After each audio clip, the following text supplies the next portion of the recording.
KSRTC ബസ്സുകളിലെ സ്ത്രീകൾക്കുള്ള സൗജന്യയാത്രയും ഇന്ധന വില വർധനവും മൂലമുണ്ടായ സാമ്പത്തിക നഷ്ടം താങ്ങാൻ കഴിയാത്തതെന്ന് Kozhikode district bus operators association വാർത്താ സമ്മേളനത്തിൽ സംസാരിക്കുകയായിരുന്നു ഭാരവാഹികൾ.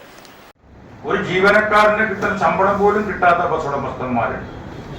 125 കോടി രൂപയാണ് കഴിഞ്ഞ ഗവൺമെന്റ് KSRTCന്റെ നഷ്ടത്തിലേക്ക് കൊടുക്കുന്നത്. ഞങ്ങൾ എന്നാലോ കോടിക്കണക്കിന് രൂപ ഗവൺമെന്റിന്റെ അങ്ങോട്ട് നികുതി പണം കൊടുക്കുക. 50,000, 60,000, 70,000 ശമ്പളം വാങ്ങുന്ന ആളുകളാണ് ഫ്രീ സൗജന്യ യാത്രയിൽ സീറ്റിൽ യാത്ര ചെയ്യുമ്പോൾ സാധാരണക്കാരൻ കൂലിപ്പണിക്കാരൻ ടിക്കറ്റും കൊടുത്ത് കമ്പി പിടിച്ചു നിന്ന് പോകുന്നത്.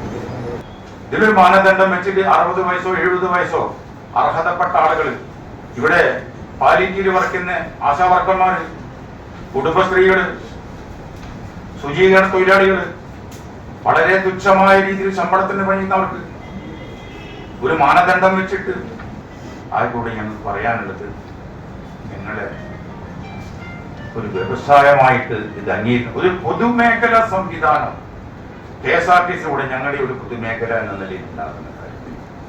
പ്രിയദർശിനി ബസ്സുകളിൽ സ്ത്രീകൾക്ക് സ്വകാര്യ യാത്ര അനുവദിച്ചതും ഇന്ധന വർധനവും കാരണം സ്വകാര്യ ബസ്സുകൾ സർവീസ് നിർത്തിവെക്കേണ്ട സാഹചര്യത്തിലെത്തിയിരിക്കുകയാണെന്ന് Kozhikode district bus operators association ഭാരവാഹികൾ പറഞ്ഞു.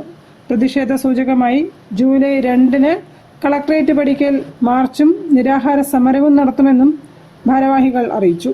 നിരാഹാര സമരം CPIM ജില്ലാ സെക്രട്ടറി M മെഹബൂബ് ഉദ്ഘാടനം ചെയ്യും. പ്രമുഖ ട്രേഡ് യൂണിയൻ രാഷ്ട്രീയ നേതാക്കളും പരിപാടിയിൽ സംബന്ധിക്കും.